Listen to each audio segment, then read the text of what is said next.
È una bellissima piazza, una grande tradizione, come tutte le tradizioni esistono se c'è qualcuno che le mette al sicuro, quindi le tante associazioni che si sono adoperate e qualcuno che le manda avanti, quindi l'amministrazione comunale e le tantissime persone che sono qui in questa piazza di tradizione e di identità, e sono orgoglioso di essere qui con loro. Ecco, le famiglie sembra che vadano verso sera, quindi prosperità.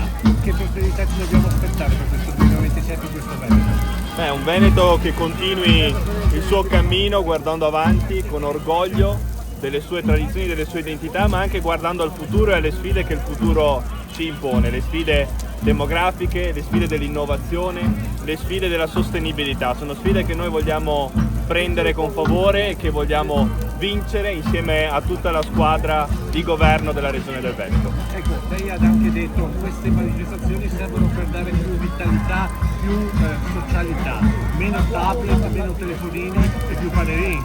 Sì, l'augurio che ho fatto è che questo calore, non solo il calore del fuoco, ma il calore di questa piazza possa far ricordare la bellezza dello stare insieme al di là degli schermi, dei telefoni e dei social network. Soprattutto per le nuove generazioni credo sia un messaggio importantissimo da dare e riscoprire il nostro senso di comunità.